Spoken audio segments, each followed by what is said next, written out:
Coloca a foto da Isis Helena.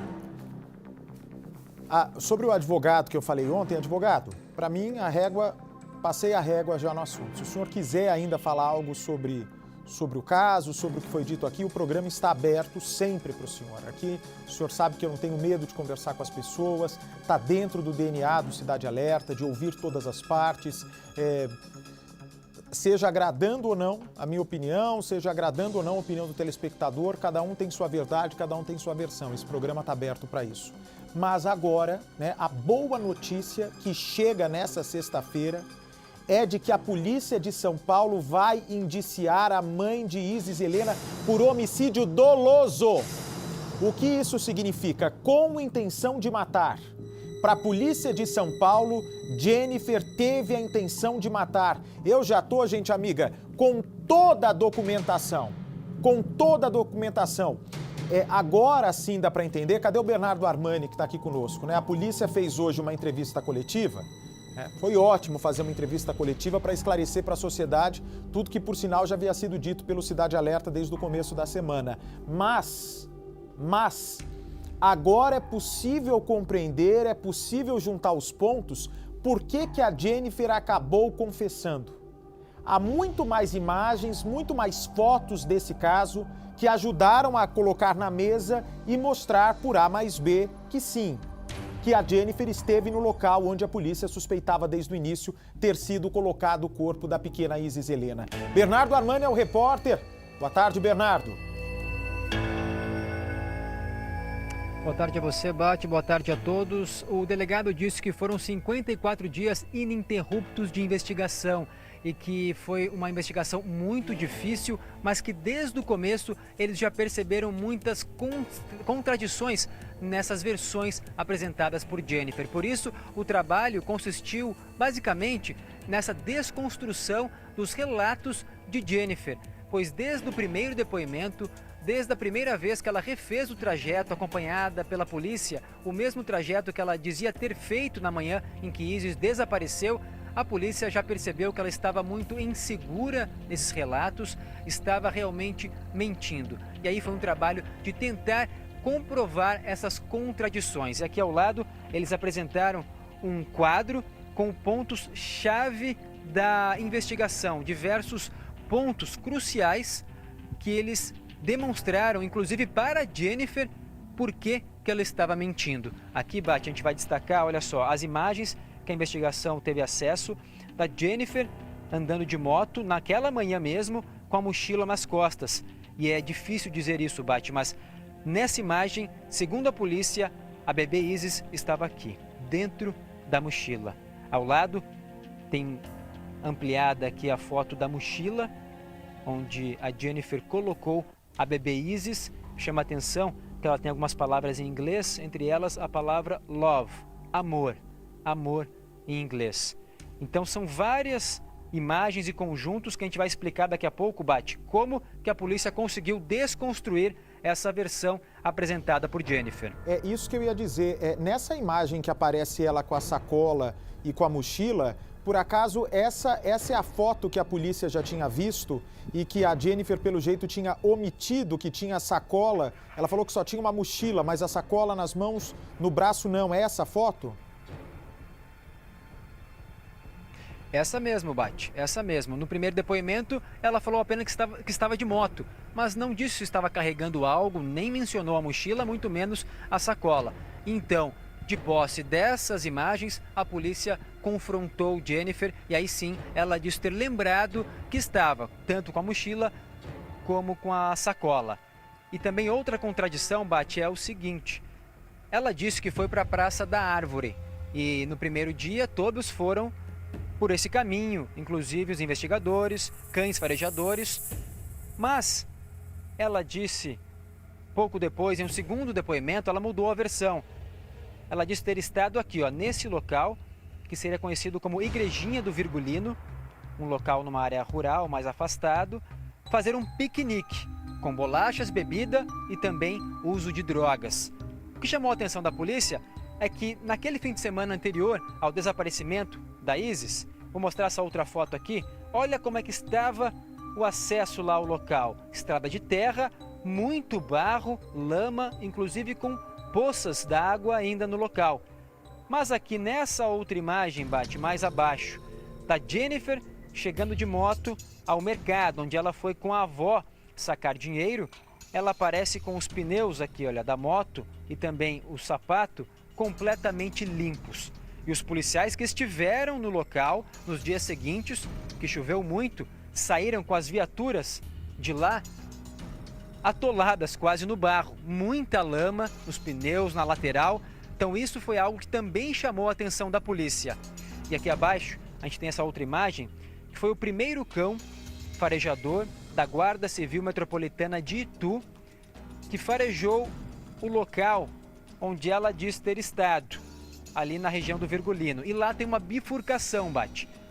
Um lado acessa o Virgulino, onde ela diz ter feito esse piquenique. E o outro dá acesso à região das duas pontes, onde essa foto aparece e onde o cão sentiu o odor, tanto da Jennifer quanto da Isis, Bate. Obrigado, Bernardo. Eu falo já com você. Algumas regiões do país ficam agora com a programação local. Para vocês tem mais Cidade Alerta amanhã. Até lá. Para você que segue comigo aqui no Cidade Alerta, volta aqui para o Bernardo. Bernardo, a pergunta que todos nós estamos fazendo nesse momento, que eu queria que você nos elucidasse, é o seguinte. Pelo depoimento da Jennifer, né? Ela vai dormir às 4 da manhã, tinha dado 8 gotas de ibuprofeno, né? Para baixar a febre. Eu conversei com o médico legista que disse, Bate, 8 gotas desse remédio ibuprofeno não vão matar uma criança de 2 anos, por mais que tenha essa comorbidade, a hidrocefalia, portanto se descarta. Aí eu falei para ele, doutor, então nessas condições, uma criança de barriga para cima, né, com sinais de cialorreia, ou seja, como se a criança tivesse tido uma convulsão e também um pouco do leite que ela tinha tomado assim que a mãe foi dormir, o que é que pode ter provocado a morte? Disse esse legista, que não é do caso, mas é um legista muito experiente aqui de São Paulo, ele me disse o seguinte, Bate, tudo indica, pelo que você está descrevendo do depoimento da Jennifer, que a bebezinha tenha morrido por asfixiar o próprio vômito. Criança de barriga para cima, teve uma convulsão com vômito e acaba engasgando e morre. Se isso realmente aconteceu, né? Se isso realmente aconteceu, por que a polícia está considerando a Jennifer agora culpada? Eu imaginei que fossem botar como ocultação de cadáver e o homicídio culposo, sem intenção de matar.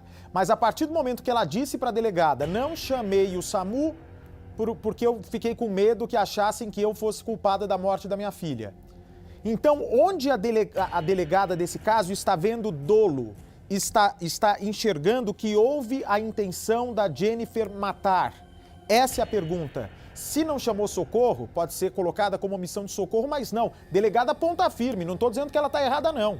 Eu faria a mesma coisa. Uma mãe irresponsável, uma mãe negligente, sem noção nenhuma, mentindo para a polícia.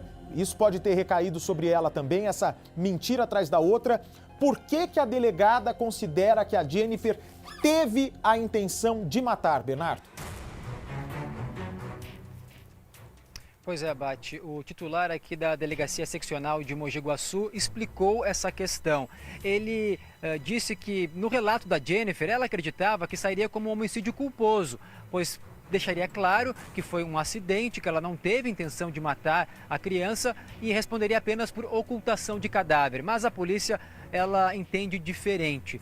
Homicídio doloso, dolo eventual. E aí sim, ele explicou, pois essa criança, ela tinha problemas de saúde e por ser uma criança, né, por ser a filha dela, ela tinha o dever de cuidar da Isis Helena, de tomar todos os cuidados, o que ela não tomou. Saber se ela iria sufocar, vomitar e, pior, ela ainda ocultou o cadáver. Mas em relação ao homicídio, a polícia entende que ele é doloso, um dolo eventual, pois ela deveria ter cuidados extremos com essa criança, ainda mais devido aos problemas de saúde da Isis. E ela não teve, ela não tomou conta da própria filha, não cuidou da Isis Helena. E por isso eles estão indiciando Jennifer por homicídio doloso, Bate. Minha gente amiga, vou para o caso Isis Helena aqui, olha, a boa notícia é que a polícia encarou a Jennifer. Se tiver a foto dela com a Isis Helena, é bom colocar aqui, Edu, mostrar bem a foto, né?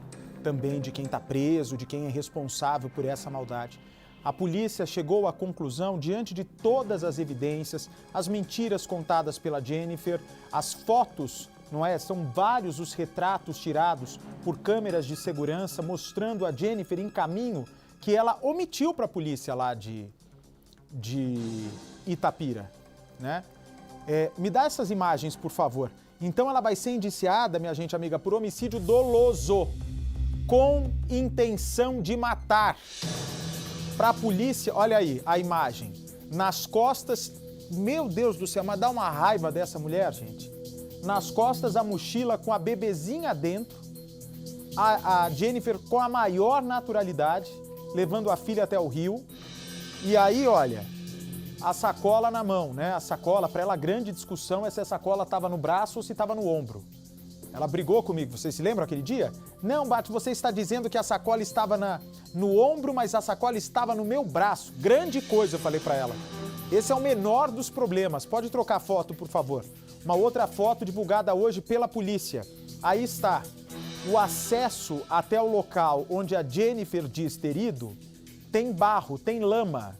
Só que a foto que mostra a Jennifer no supermercado revela que ela não estava suja. Olha só que sacada boa da polícia lá de Itapira. Então, o que a polícia chega à conclusão? Que ela estava realmente mentindo. Que o local por onde ela passou estava sujo, só que ela conseguiu passar por aí, o que era mentira, sem se sujar. Tem mais foto aí? Pode passar. Deixa eu ver se tem mais alguma imagem. Olha, todas as fotos, tudo foi apresentado hoje pela polícia. Me dá a entrevista coletiva primeiro, Zamataro. Vamos ouvir o que a polícia tem a dizer. Hoje foi dada uma entrevista coletiva, agora sim, né? Sexta-feira, depois que a família já está sabendo, depois que o pai foi informado. Aí sim é hora de coletiva. Antes disso, não. Antes disso é hora de informar as partes, como o delegado fez, né? Atendeu o nosso pedido aqui, foi até a casa do Rafael, contou para ele exatamente o que aconteceu com a filha. Olha lá, o delegado está prestando esclarecimento. Vamos ouvir o delegado do caso, por favor. Eu quero lembrar vocês que das investigações, o trabalho de campo e o trabalho de operacional não seja hoje, embora eu tenha feito isso a vida toda, mas ultimamente no cargo de seccional não é o trabalho do seccional. Mas o trabalho de campo e o trabalho operacional dessa investigação ficou a meu cargo e a parte formal iniciou com a doutora Cíntia e finalizou com a doutora Edna, tá certo? O que o trabalho esmerou no quê? Primeiramente, direitos humanos e na dignidade da pessoa humana. Esse foi o foco e tem que ser sempre assim, tá certo? Na ciência das informações, rigor científico, técnicas de investigação e o mais importante, o sigilo absoluto das investigações, mas trouxe muitas dificuldades caso para nós. Todo dia, fake news e atrapalha as investigações.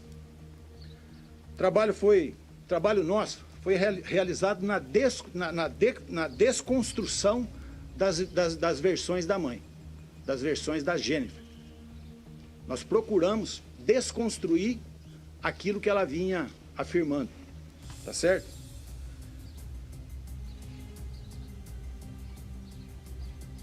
A Jennifer, investigada, ela se mostrou o tempo todo. Eu estive com ela, acho que 4 vezes. Ela se mostrou extremamente fria, calculista, insensível, com mudança de comportamento em frações de segundos. 30 anos de trabalho aqui foi das mais frias que eu conheci. E ela demonstra também um pouquinho de transtorno mental e a gente vai fazer as devidas recomendações, né? Até para um apoio psicossocial para ela, tá bom? Bom, a investigada, a Jennifer, no início, a primeira versão dela foi que ela saiu pela manhã, levou o filho até a escola, deixou a filha na casa e foi até a Praça da Árvore, lá em Itapira, né? Essa Praça da Árvore fica próximo ali da residência dela, tá certo? E quando nós avocamos o inquérito policial aqui para Mogi Guaçu e redistribuímos para a DIG, nós fomos refazer esse caminho com ela. E já nesse dia ela demonstrou insegurança e nós detectamos ali que realmente ela estava mentindo. O que a gente já desconfiava desde o início, né? Ela estava mentindo. Ela tinha, isso está nos autos, ela tinha um documento firmado com o advogado dela de que, se em algum momento o advogado dela detectasse que ela estivesse mentindo, ele sairia do caso e abandonaria a defesa dela, né?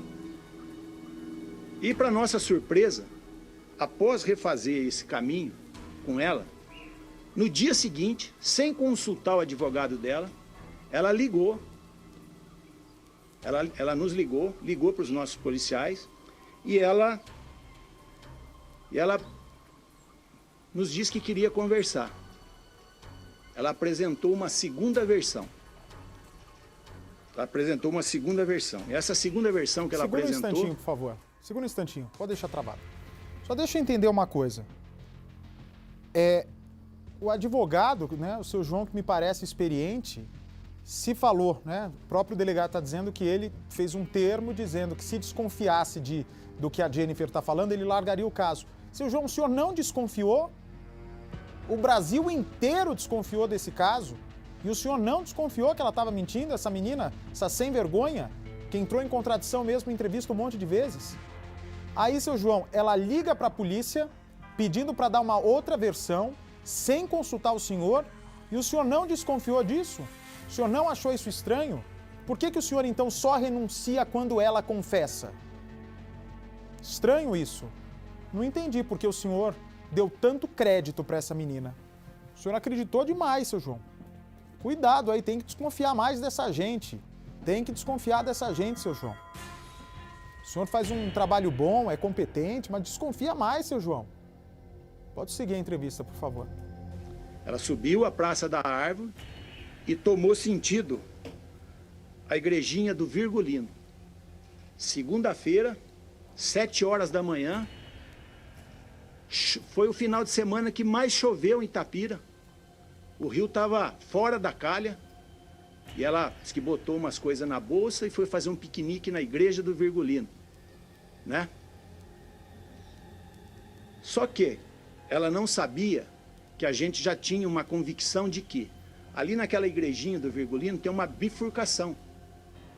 A esquerda vai para a igrejinha do Virgulino, a direita vai para o Rio Duas Pontes.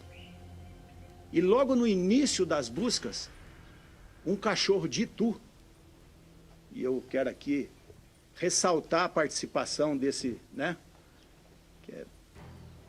desse cachorro, desse treinador da Guarda Municipal de Itu.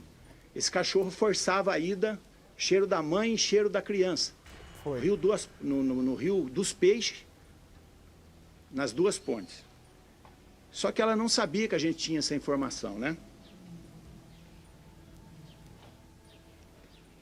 Outra coisa que nós constatamos, quando ela nos levou até a igrejinha do Virgulino, havia chovido acho que na quarta e na quinta daquela semana.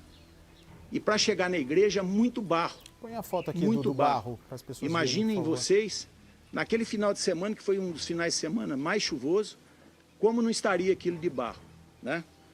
E aí, para má sorte dela, aqui nós temos do lado aqui uma sequência. Depois vocês poderão verificar, nós temos uma sequência de fotos que demonstra isso. Na volta dela, da igreja do Virgulino, num supermercado, nós pegamos uma foto, uma filmagem dela, o pé e a motocicleta totalmente limpa, né? Tem essa do mercado, é no estacionamento. Interessante que nesse dia o advogado dela acompanhou essa diligência. Quando ela foi refazer o caminho, antes de refazer esse caminho, nós ligamos para o advogado. Doutor, sua cliente está apresentando uma segunda versão. Ele foi e ele mesmo olhou, falou, não teria como passar nesse lugar sem que sujou o carro dele, sujou a viatura, né? Então teve esse detalhe que nós desconstruímos também na primeira versão dela. trabalho de câmera que foi feito, a saída dela, que ela alega que saiu, foi para a igreja do Virgulino, retornou, foi para o supermercado, o tempo que a criança ficou sozinha, somente com o avô, foram 16 minutos. Isso teria que ter ocorrido entre 8h55 e 9h10 da manhã. 15 minutos, 16 minutos no máximo. Então, completamente impossível, nesse horário, alguém ter entrado ali, ter subtraído a criança e ninguém ter visto. Tá certo? Esse é um detalhe muito importante, que nesse horário já tinha muita gente na rua.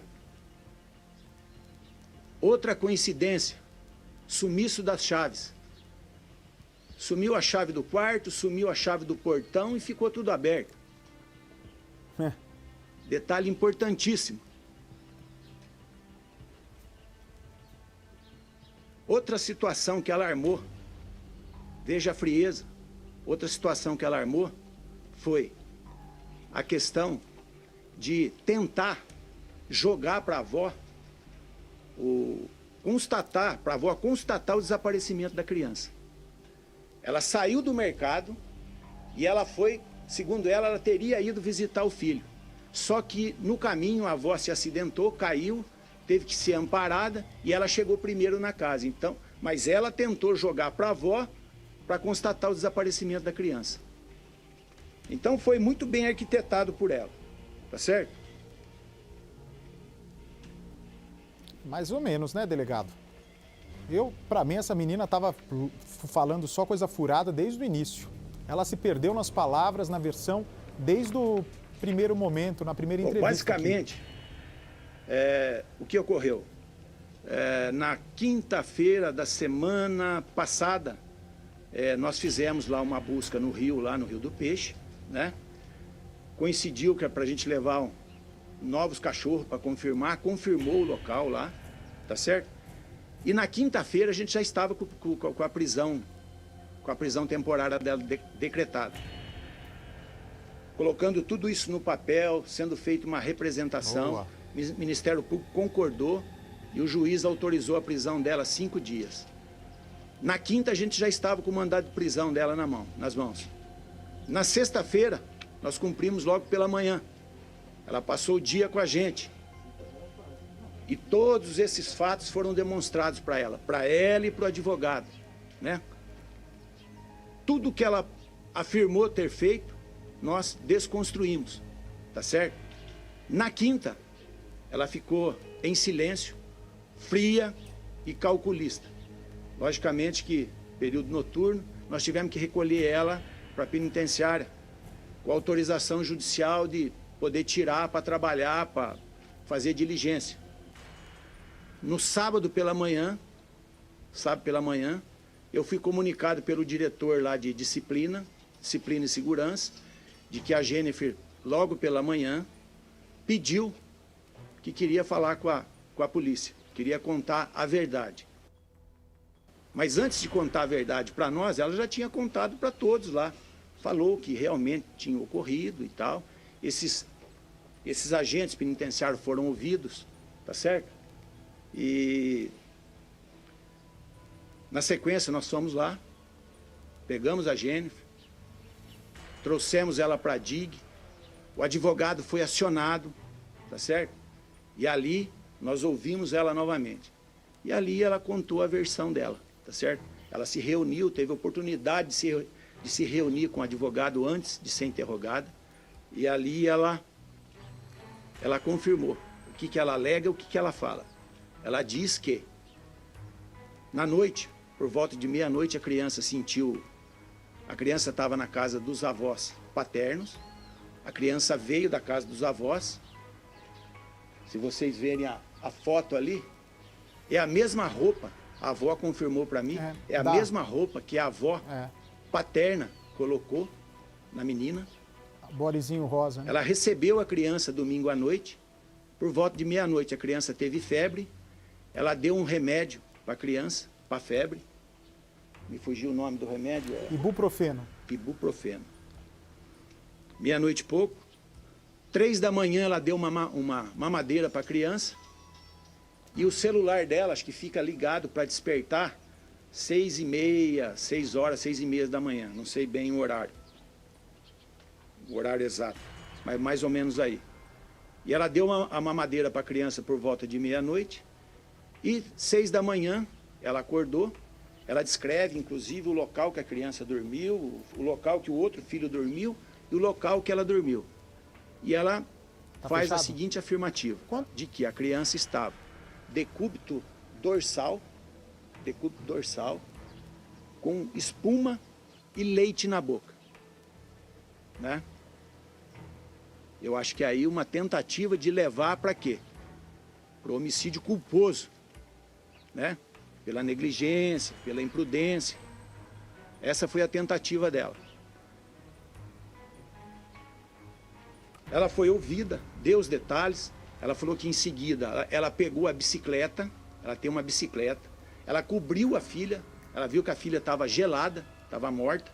Ela cobriu a filha com o cobertor, ela saiu da casa com a bicicleta, levou o filho até a creche, foi até o emprego do padrasto, pegou a chave, foi até a casa da mãe, que não é perto,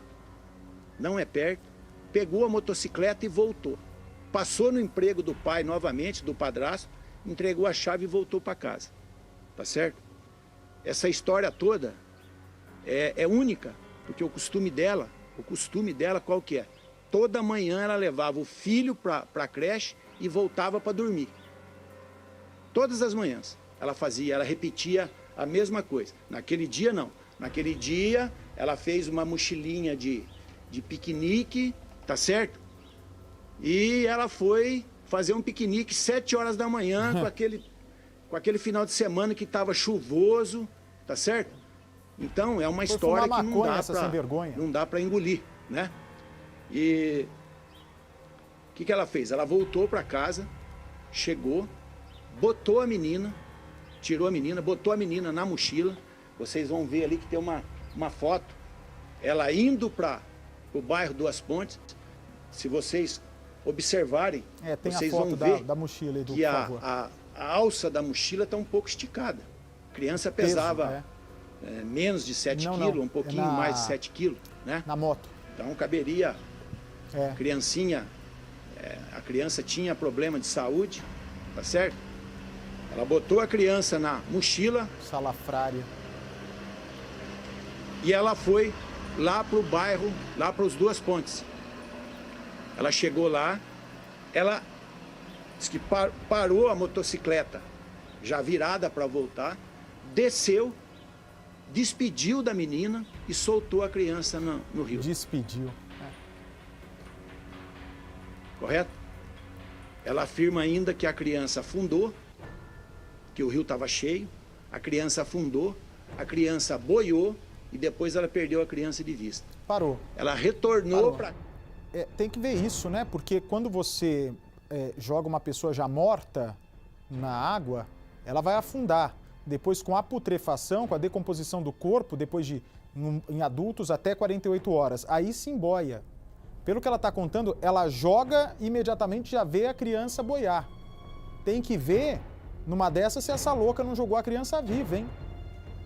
Eu não duvido mais de nada dessa mulher. Pode soltar, por favor. Ela retornou, foi até o mercado encontrar com a avó. Foi onde ocorreu aquilo que eu falei para vocês no início, que a avó caiu e se acidentou no caminho. Essa é a história que ela nos conta, correto? Mas, e aí veio, né? Esse interrogatório dela, ela foi ouvida na presença do advogado que assinou, correto? Que assinou. O advogado retornou na penitenciária, está juntado inclusive nos autos isso.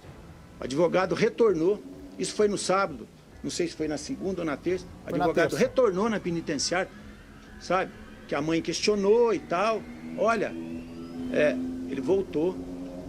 Ela reafirmou o que ela havia já sido, o que ela havia dito no sábado para nós, e novamente assinou. Aí perante essa atitude dela, o advogado cumpriu o compromisso que ele tinha de sair da defesa dela. Nós temos isso nos autos também, correto?